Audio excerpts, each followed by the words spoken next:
Bom dia. Bom dia, Vanessa. Tudo bem? Tava procurando o fone aqui. São tantos programas, né, de acesso remoto que a gente se perde com as funcionalidades. É, mas é Esses legal, dias, eu tô me divertindo. Deixa eu tentar ligar o vídeo. esses dias eu dei aula naquele do Blackboard. Nunca tinha usado. Ah, aquele eu Mas sei eu qual que é. apanhei um monte para aprender as funcionalidades. Tipo, gravar, stop da gravação, compartilhar coisas da tela, sabe? Nossa, eu apanhei um Uhum, monte. Aí no final eu acabei aprendendo mais um. Já é, são aí uns 4, 5 que a gente está usando, né? aham. Na empresa lá, cada um prefere um. É. Aí tem o do Google, tem o da Microsoft agora, tem o do Slack. Aí cada hora é um diferente. Tá Senti uma sendo bem dificuldade grande com o Teams da Microsoft. Eu acho também. que ele travou assim algumas vezes, ele é um pouco mais pesado. E tem muita funcionalidade, né? Uhum. Esse do Aí Slack, como é que é? o do Slack a gente já usa lá na empresa, mas ele é feito mais em questão de ligação, é legal. Uhum. Do Slack aplicativo. Eu tenho no celular também. Eu comunico com o pessoal da empresa, com os meninos, né, da equipe, e eu achei bem interessante ele. A gente já Esse, usava já. esse eu não usei ainda. Ainda Anota não. aí. É legal. Slack. Uhum. É. Só que só a versão paga dele, a licença eu achei tem um preço lá para cada licença, eu achei um pouquinho cara. Tá Uhum. anotado questão do custo, eu lembro de ter colocado na lista dos caros. Aí a Uhum. gente usa o gratuito, mas não dá para usar com equipe sem ser pago. O que você paga? Só de um ser pago, só de um para um. Ah, entendi. Uhum.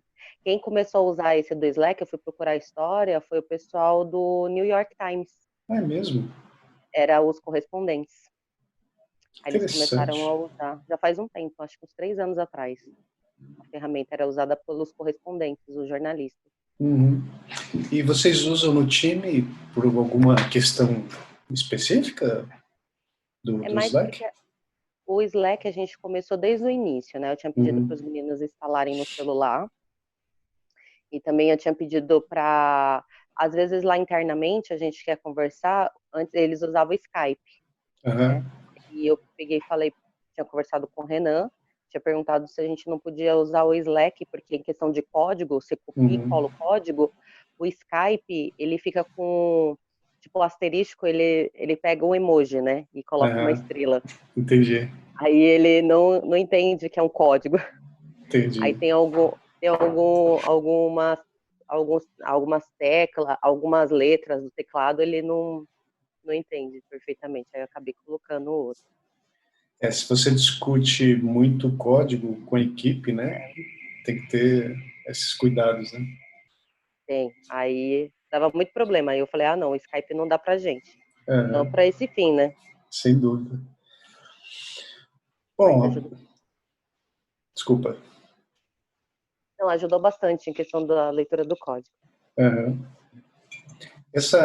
Sim, essas entradas que a gente faz para a turma, elas são entradas especificamente para você falar de um tema que reforça uma disciplina que está em andamento.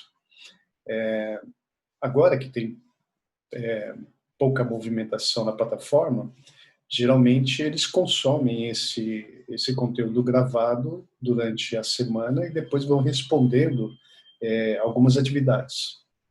Então, por exemplo, o último que eu gravei era especificamente sobre um tema que estava em andamento de autogestão.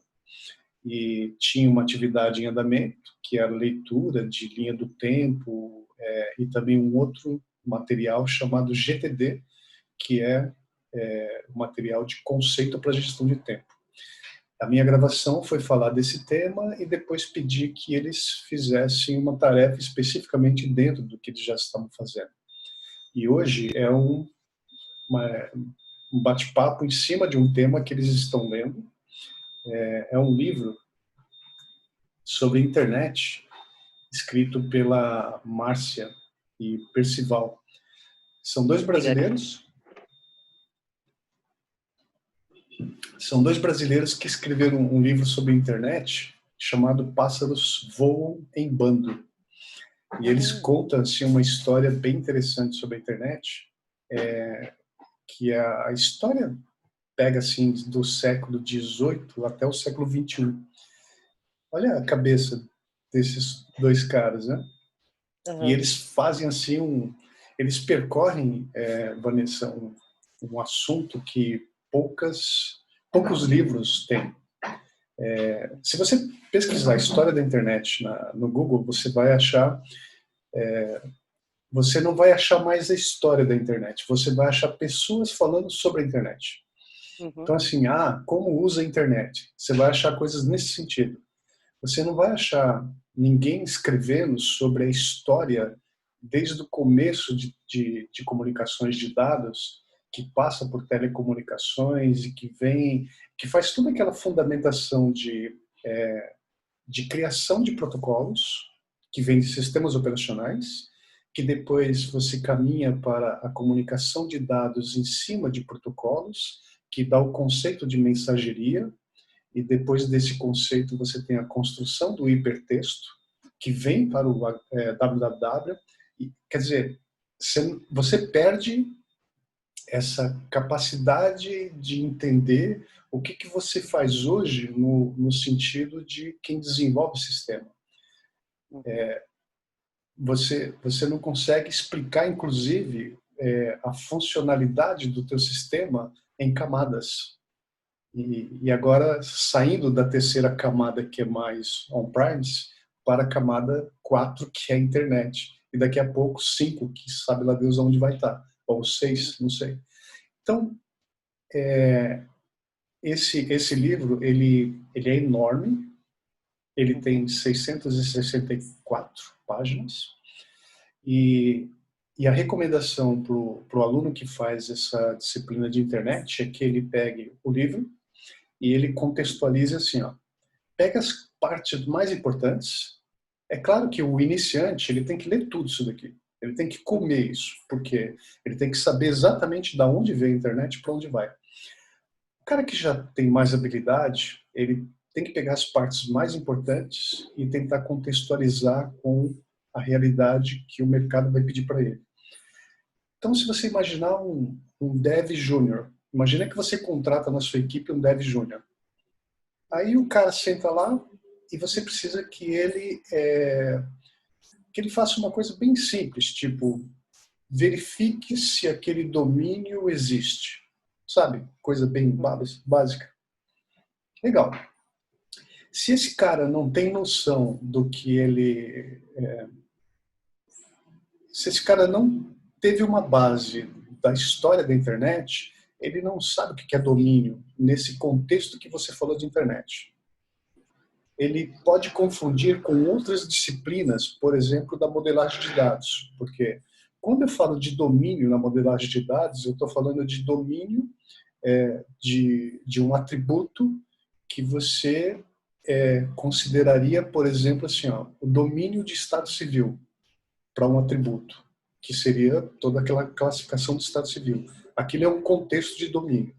Agora, quando você fala para o cara, verifica se esse domínio existe, porque a gente vai fazer hospedagem, está dentro de um contexto que ele só vai entender se ele tem a história da internet na cabeça dele, de tal forma que ele vai, talvez, assim, relacionar. Legal, domínio, eu vou no registro.br, ou vou num outro cara que registra domínio que está linkado com esse órgão regulador da internet. Uhum. E ainda ele vai relacionar assim, bom, se a Vanessa está pedindo para ver isso, então esse domínio ele é provavelmente .com.br. Então ele vai saber todas as partes da criação de um domínio e vai entender a separação disso para uma hospedagem, que não tem a ver e que só vai funcionar depois que você tiver a hospedagem. Ou seja, esse júnior, ele tem uma conotação diferente para nós da Spin4U. Esse cara, ele é um cara que, além dele saber as coisas mais técnicas, ele também tem que ser um cara que consiga enxergar o contexto maior das coisas. Ele não vai chegar na sua empresa e você vai pegar um cara sênior, colar do lado dele para explicar o que é domínio. Uhum.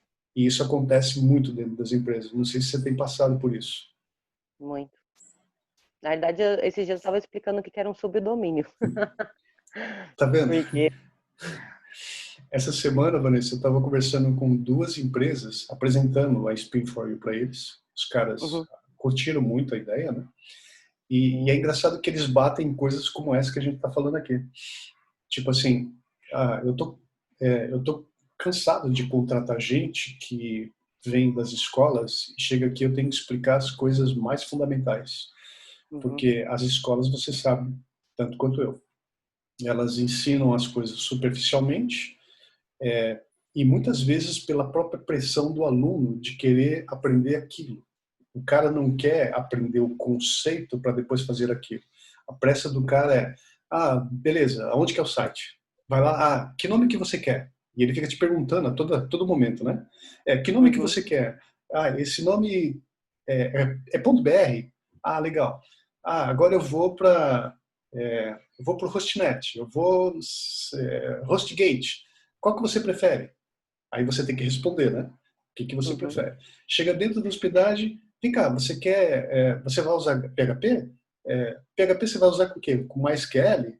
Ou seja, nunca termina Não. essa tutoria de um cara mais sênior, porque o júnior, ele não teve uma boa fundamentação, ele não tem segurança, ele não tem confiança no trabalho dele e ele consome muita energia do time. Isso é o que eu tenho ouvido das empresas que eu tenho apresentado. O que essas empresas querem? Empresas de software que eu tenho conversado, especificamente. Eles querem um júnior que o cara chegue, sente na mesa, entregue o código que está sendo pedido e que ele entenda essas coisas que a gente está falando. Se eu pedir uma coisa para... Eu sei que subiu um pouco o nível desse júnior, tá? É que, na Uhum. verdade, a tecnologia está mais complexa e não dá para ficar naquelas coisas tão fundamentais, né? Eles querem Sim. que realmente o júnior saiba do contexto geral, tenha a condição de entregar o código e consiga aprender rápido. Não pode ser um cara que chega lá e fica calado, tipo, as coisas vão vir para mim, tudo Uhum. mastigadinha, alguém vai parar do meu lado, vai explicar todos os detalhes. Esse júnior, ele não é mais o júnior, esse é o aprendiz. Uhum. E aí teria uma classificação um pouco antes, né? Eu não sei se teria, talvez, estagiário, aprendiz, mas é uma classificação que não dá para ser júnior. O júnior, ele já tem que ser um cara um pouco mais experiente. Sim, verdade. E é É isso o que conceito do full stake, né? é o conceito de Quando full stack, exato. é o cara que não dá para saber só uma linguagem, tem que saber várias vertentes. E essa é a proposta do nosso treinamento, é fazer com que o cara saia do comum, que ele ele na autogestão dele, ele tem que saber que ele vai ter que procurar muito além do que o Uhum. curso está dando. Sim. E a mentoria, ela sempre vai ter que estar trazendo o cara para essa realidade, né? Ou seja, não é fácil você ler um livro de 664 páginas. Só que se você estiver entendendo isso que a gente está falando aqui hoje, por exemplo, você vai entender que você vai pegar o ponto mais importante. E se você não sabe aquele ponto mais importante, você vai ter que ler do começo ao fim. Porque a hora que você cair numa empresa e alguém te questionar, e cara, me explica aí o conceito da camada OSI e não confunda com ISO, Sim. porque você de repente vai ter que explicar na camada 7 de aplicação o que isso traz de performance para sua aplicação que você está Uhum. desenvolvendo. E se você teria que fazer alguma melhoria na camada 0 ou 1 para que a sua aplicação tivesse o desempenho que o seu usuário quer. Porque todos nós trabalhamos para o usuário ou o cliente que paga a conta. E são questionamentos tão bobos assim, né? Tipo, para quem Uhum. já vem estudando tecnologia, mas para o cara de negócio, ele não vai perguntar nesse sentido, ele vai perguntar assim, vem cá, a sua aplicação, ela vai ter performance adequada para atender 5.000 clientes?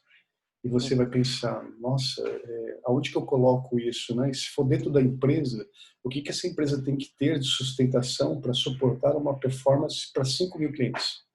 É o que empresas pesadas sofrem com ERP, por exemplo. Sim. Muitas indústrias têm lá 3 mil colaboradores. Nem todos utilizam tecnologia, né? Diretamente. Mas, sei lá, de 3 mil colaboradores, você tem lá 600, 700 pessoas que são usuárias desse sistema ERP. O que que isso representa? Representa que é um número muito alto de usuários e que todas as funcionalidades dessas indústrias estão, de certa forma, conectadas nesse ERP, fazendo todo transacional. E se você não tem essa visão de resposta dentro das camadas que você entenderia como a camada OSI, você não consegue responder essa performance para esse cara. E esse é o motivo de leituras autodidatas nesse sentido, para que esse júnior tenha capacidade de ser absorvido de uma forma mais rápida por essas empresas de tecnologia. E aproveitando, eu vou até compartilhar o material para tentar passar uma ideia de como isso poderia ser absorvido pela leitura de quem está, na verdade, se aventurando no aprendizado de internet, cara. E esse livro, ele é extremamente importante porque ele faz toda essa passagem dessa história de internet e ele traz os pontos mais importantes para o cara se apegar. É difícil, às vezes, você ler e você não ser conflitado com esse conhecimento para você, de repente, guardar mais esse conteúdo, né? Mas a proposta da leitura, ela é importante e eu vou tentar mostrar para ti qual que seria o esquema didático para você aprender com esse tipo de leitura. Então, por exemplo, quando eu falo da história da internet do século XVIII ao século XXI, pode ser um pouco assustador para algumas pessoas, né? Mas para o nosso aluno, ele faria um vínculo aqui com a linha do tempo de tecnologia que foi disponibilizado para ele no módulo anterior. No módulo anterior, existe um link, depois você pode acessar, ele traz lá a linha do tempo de tecnologia desde 1623, onde você teve a primeira calculadora. Claro que antes disso teve outros movimentos, como tecelagem, assim por diante, mas você tem a primeira calculadora que faz o princípio do conceito mecânico e depois que dá origem ao conceito eletrônico e que chega até hoje. Então, quando eu falo da história da internet pegando esse viés do século XVIII para cá, eu consigo fazer um vínculo com isso e consigo explicar coisas complexas para quem estiver me perguntando. Então, como a gente estava falando antes, né? Chega um júnior para trabalhar contigo lá no desenvolvimento e você pergunta para ele, cara, me fala como é que funciona uma porta lógica. Se ele leu isso, ele pode não saber te falar da porta AND, OR, com bastante fluência, mas ele sabe o que é porta lógica, porque é a história que fala sobre porta lógica. Aí você pode questionar ele, vem cá, qual que é a porta que o MySQL escuta, ou que o Oracle escuta? Ele vai olhar para você e ele vai conseguir entender o que você está falando, que o SQL, ele tem lá o hostname, ele tem o IP dele, tem uma porta que você acessa o banco. A mesma coisa os outros bancos. Então fica fácil você, de repente, ensinar esse cara que é júnior o conceito de API, que é um conceito que você vai aprender lá, talvez em back-end, e que após você aprender o que é API, você consegue entender quais são os meios de conexões e de autenticações com a API. Então a leitura, ela sempre vai te direcionar para um conceito maior, um aprendizado muito maior. E aí qual que é o gancho do nosso aluno? O gancho para ele é assim, ó, eu coloco tags dentro do material. não sei se você está enxergando aqui. Trilha histórica. Você viu? Eu coloco aqui, ó, trilha histórica. Porque isso daqui chama atenção, né? Você está lendo agora, Pássaros Voam em Bando, a história da internet do século XVIII ao século XXI. Isso daqui é um ponto importante. Então eu crio uma tag e essa tag depois eu consigo pesquisar de uma seguinte forma. Eu estou, no meu caso é o Mac, então é Command F, talvez seja Ctrl F no Windows, né? E eu escrevo trilha aqui, ó. Ele pegou essa primeira trilha. Qual que é o outro ponto que me chamaria a atenção? Tá. Me chamou a atenção aqui, ó, esses dois órgãos, que são, parece que quase ninguém fala, mas eles são extremamente importantes para nós brasileiros.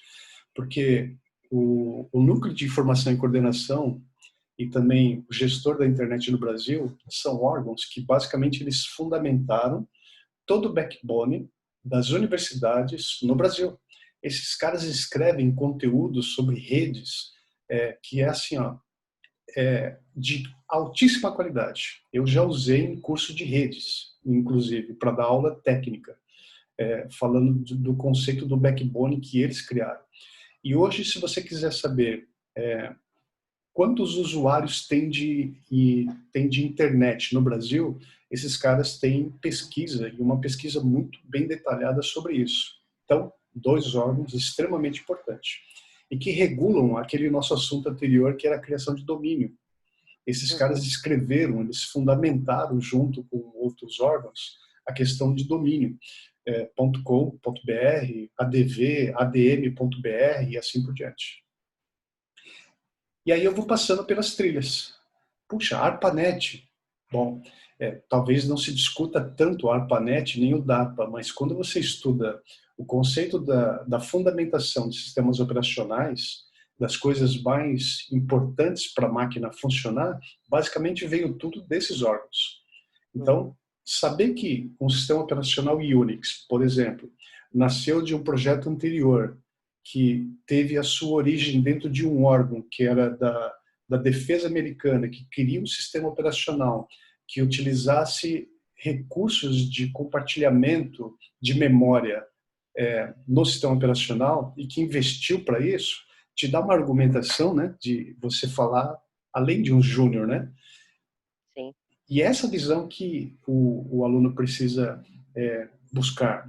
Ele precisa buscar um conteúdo que ele consiga explicar além daquela pesquisa na internet, como a gente estava falando. Pesquisa na internet, história da internet, você não acha, você acha o uso da internet. Então esse conceito ele vai muito além, de tal forma que o cara consiga criar essas trilhas dentro desse material e explicar esses conceitos. Poucas pessoas falam, por exemplo, de coaxial. E como se não existisse mais o uso do coaxial hoje no Brasil. Se a gente pegar a nossa assinatura de TV, você utiliza o coaxial. Você pode receber realmente uma fibra, mas você tem o coaxial também que te dá outro nível de sinal. Se você for trabalhar numa empresa que trabalha, por exemplo, com um enlace de câmeras, muito provavelmente você vai pegar coaxial espalhada pelo ambiente, né? Então também é uma forma de você entender o que está se falando, né?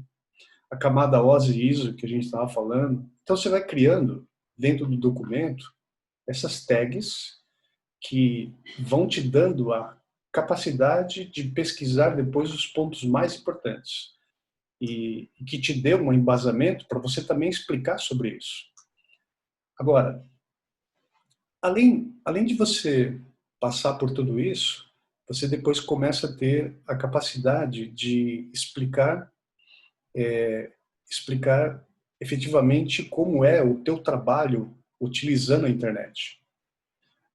Bom, aí a gente pode pensar assim, como é que seria o trabalho de um cara remoto hoje, né, Vanessa? O cara está trabalhando em casa e quer usar o sistema da empresa. E aí chega o diretor, vamos imaginar que a gente está lá no começo da pandemia, e você tem 50 colaboradores lá desenvolvendo software para vários clientes. Eu acho que é a tua realidade, né? Isso mesmo. Na verdade, eu estou fazendo parte de um projeto home office, você acredita? Home office. Esse projeto é para mexer tanto na estrutura da infra, né, junto com o cara também, que é da parte de redes lá e tudo mais, e da parte de software também por causa da segurança. Olha e só. tá sendo um desafio pesquisar também a respeito. Imagino. É um novo aprendizado, né? Muito.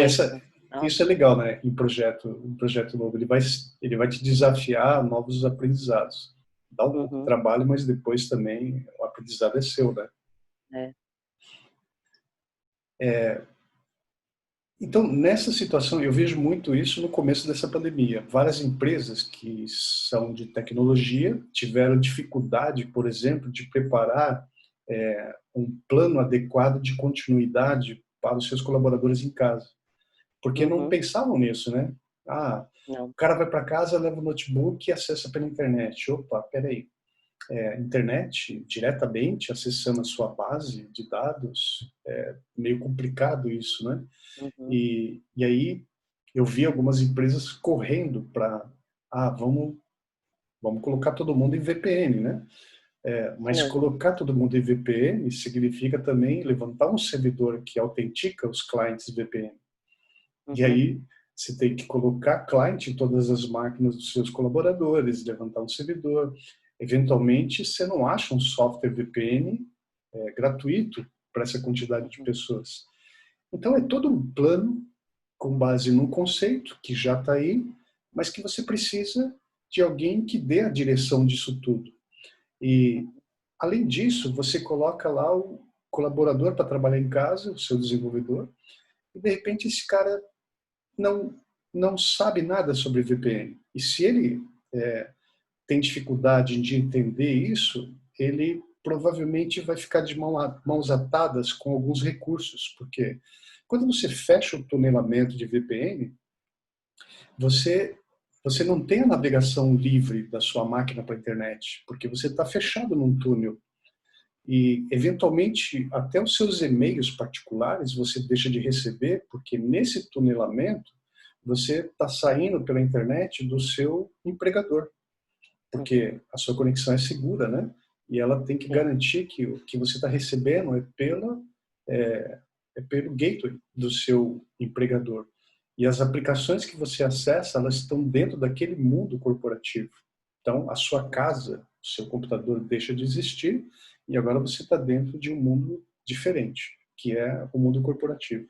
Se esse cara não tem essa percepção, ele pode tentar fugir disso e criar subterfúgios para ele, ao mesmo tempo que ele está desenvolvendo o código dele, ele de repente está olhando o Facebook.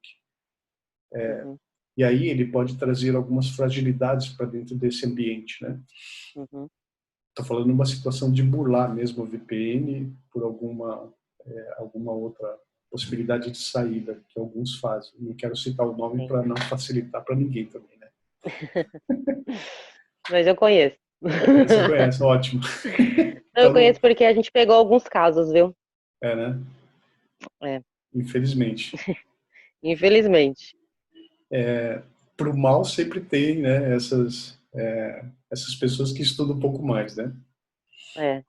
Mas por bem também, a gente só está explorando aqui um tema, né? Então, eu queria te dar essa visão, né, de como é essa aula síncrona, onde as pessoas podem estar aqui debatendo e onde você reforça o conceito de algo que você disponibilizou e o aluno vai lendo isso. Para os alunos que estão fazendo essa disciplina,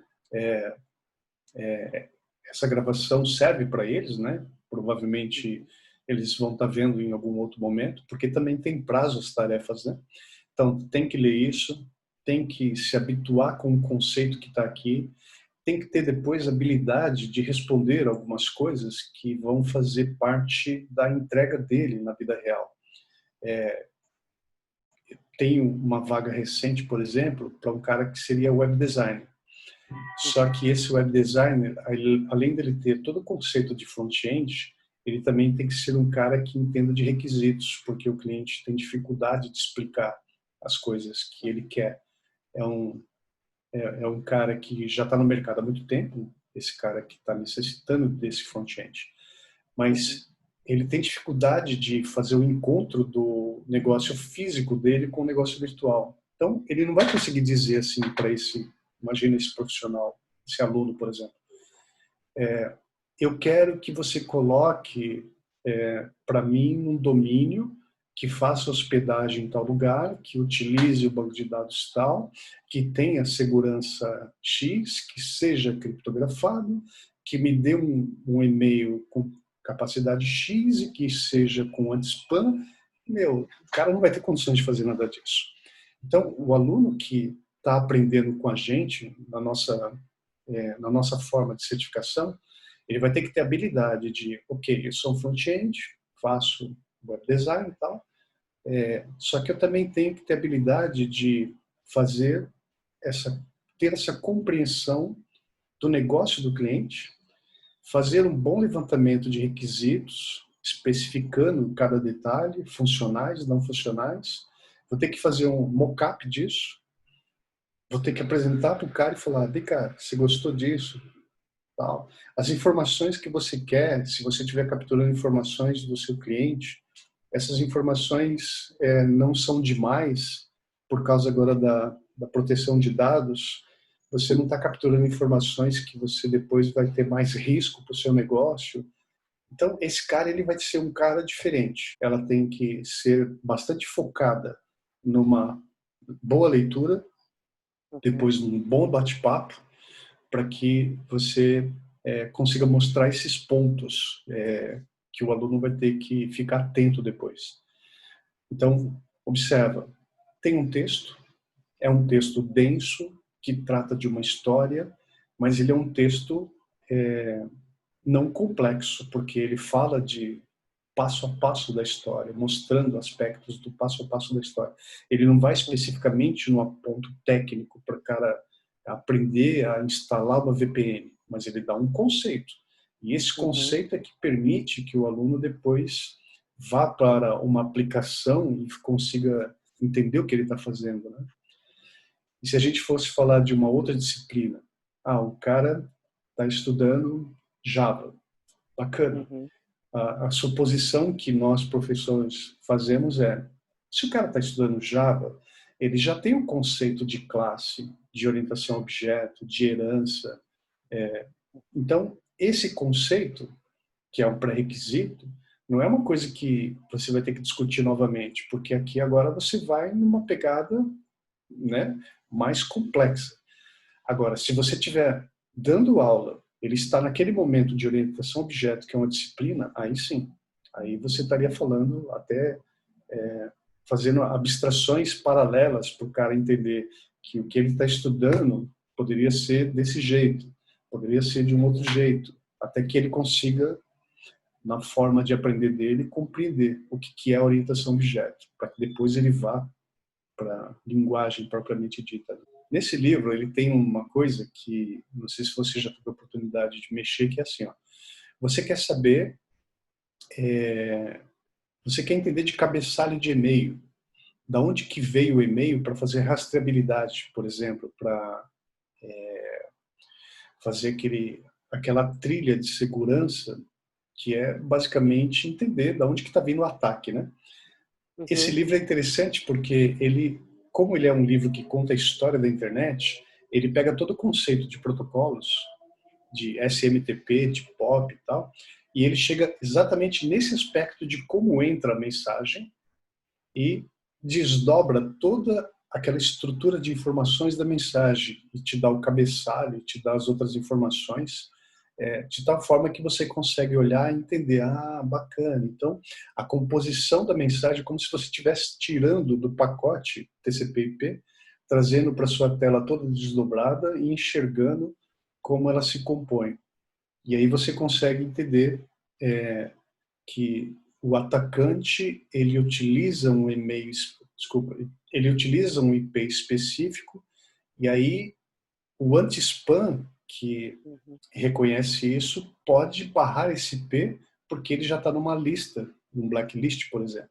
Aí você começa a entender como o anti-spam trabalha, como o firewall trabalha e como a sua aplicação deveria trabalhar quando você manda, por exemplo, uma informação pela internet.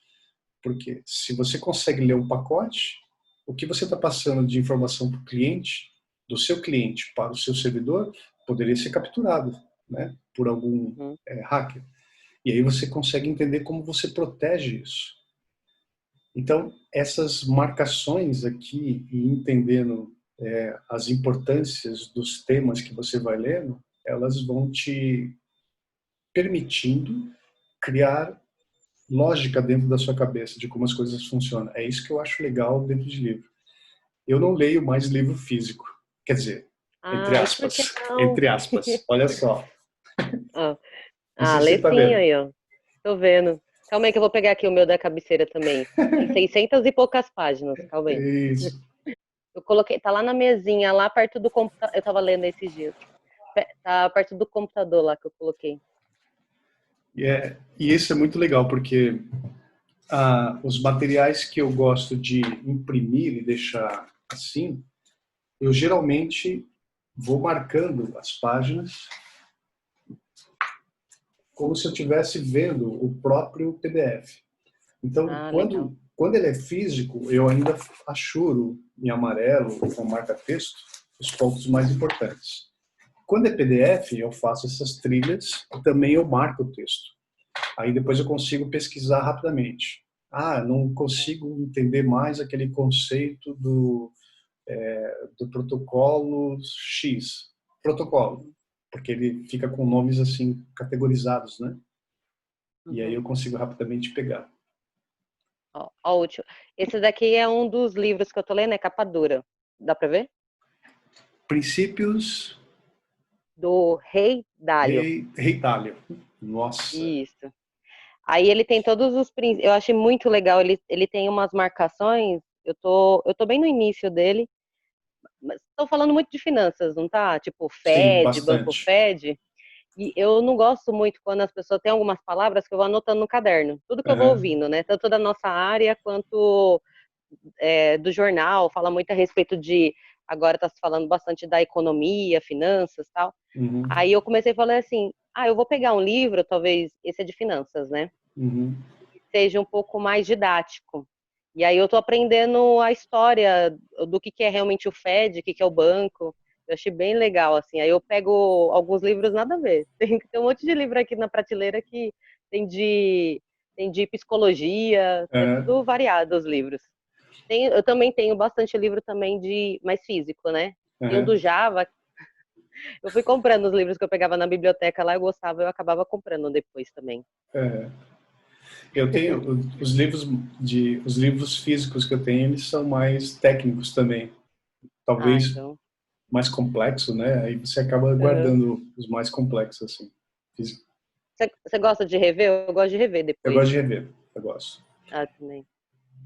Acho Quando eu legal. estava na área de redes, isso era muito constante para mim. Eu sempre estava pegando algum conceito que não fechava na minha cabeça, abria lá nas páginas e tal, ficava fazendo exercício, por exemplo, cálculo de subrede, máscaras, quantidade de equipamentos que vai numa subrede e tal, para segmentação. Era difícil você guardar tudo isso, né? Então, o livro está ali, você pegava, fazia o cálculo e tal. E até lembrava assim que para calcular isso você tinha que ter lá aquele conceito de binários, caso contrário, né, que está lá na arquitetura de computadores, você não conseguia fazer Uhum. isso, né? Nossa, Bom, o aprendizado é muito louco, né? E a gente muito. vai gostando disso cada vez mais, né? Uhum.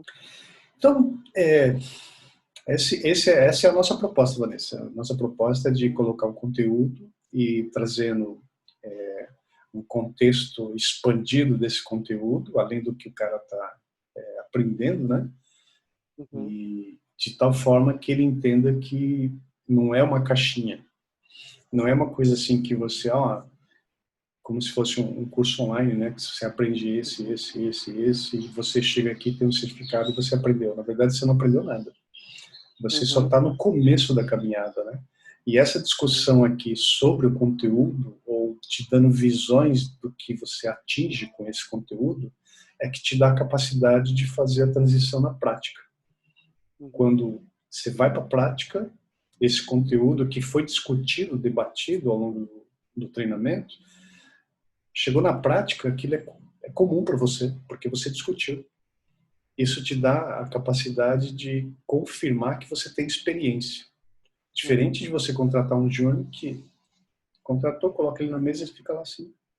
E se você não estimulá-lo para responder alguma coisa, ele fica uma semana assim. Uhum. Não é? Verdade. Diferente do cara que a gente quer formar. A gente quer um cara que tenha postura, se posicione, que seja inteligente, que tenha um contexto variado e que consiga buscar as coisas sem que alguém venha trazer na mão dele. Né? Esse é o propósito maior que a gente tem. Imagina o cara fazendo isso em trilhas, né? Faço a primeira trilha, vou lá para o mercado, ganho o meu, volto, faço outra, o score dele só subindo. Você falando, eu lembrei de um último curso que eu tinha feito, que o rapaz, né, o Murilo Gun, no caso, tinha comentado, que era a respeito do T, né, do movimento T, porque hoje as profissões, você precisa tanto do generalista, né, que é a pessoa que tem a cultura, né, tem tudo já dentro da pessoa já, né, a vivência dela, as experiências dela, e o especialista. Então, assim, o profissional que você está construindo de fato, ele tem o T. Então, assim, não adianta você ter só um lado desse T, você precisa ter os dois. E aí, quanto mais, tanto generalista quanto especialista você tiver, melhor será esse profissional. Porque às vezes o cara pensa que, eu preciso saber uma linguagem, e ele precisa somente se aprofundar naquilo, e está totalmente errado, porque você, de fato, precisa ser, né, tipo, a gente acaba sendo um ser complexo, e para a gente transformar um profissional em algo cada vez mais estruturado e melhor, ele também precisa entender que a complexidade do conhecimento dele é fundamental. Então, não adianta ter só uma vertente, tem que ter várias. Você Muito consegue bom. identificar isso nas pessoas que você contrata hoje? Consigo. Eu tento passar, na verdade, eu tento. Primeiro, começo pelo perfil, né? Acho que o perfil, acho que até devido à aula lá do coach, me ajudou muito nesse quesito, em questão de saber as pessoas que eu estou trabalhando e tentar identificar cada perfil. Depois que eu sei que o perfil. E uma das coisas assim que hoje o estagiário precisa ter na equipe é humildade. Porque o profissional que acha que ele já chegou ali e ele vai absorver todo o conhecimento e aquilo que ele sabe é o suficiente, ele talvez não tenha a principal qualidade de um estagiário no meu pensamento. Eu já coloquei lá no RH. Tem que ser humilde, tem que ser um cara com a cabeça aberta, ele tem que saber ouvir bastante, né? Assim como também gostar de falar, porque às vezes a gente acaba aprendendo muito com o estagiário, com esses novos, né? Então acaba aprendendo muito em questão de tecnologia, ferramental, então eles acabam trazendo muita coisa, muito conceito legal. Só que ele tem que ter humildade de também aceitar que ele não sabe tudo e que vai levar um tempo e ele vai ter um grande percurso. Como você lida com essa ansiedade deles? Então, a primeira coisa que eu falo para eles é que falta bastante, falta um bom caminho para eles trilharem, que eles precisam, é necessário passar. Quanto eu falo para eles que assim, ó, eu me tornei, hoje eu sou coordenadora, né? Então eu passei por todos os níveis. Trabalho 9 anos programando, né? Então eu passei pelo estágio, passei pelo trainee, passei pelo júnior, passei pelo pleno, passei pelo sênior e depois virei coordenadora de equipe. E eu falei para ele que essa minha jornada hoje me deu uma cabeça mais sólida. Se eu não tivesse esse tempo todo que eu estou na área e tivesse passado por todas essas áreas, talvez eu não teria tido a visão que hoje eu tenho.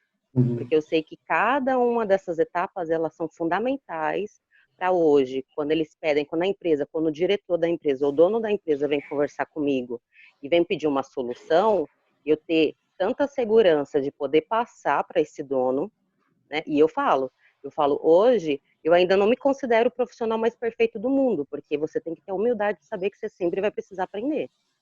Então você tem que saber disso. E outra, você tem que entregar mais porque assim, às vezes a gente está tendo muito problema assim, né? O estagiário, ele entra com um perfil que ele tem que entregar só como estagiário. Eu falo, não, você já está errado por pensar assim. Se você se limitar, você nunca vai subir. Então, se você me entregar aquilo que só um estagiário entrega, então você tem um perfil de estagiário para sempre. Então, eu quero que você, independente do seu salário, independente de qualquer coisa, você entregue mais.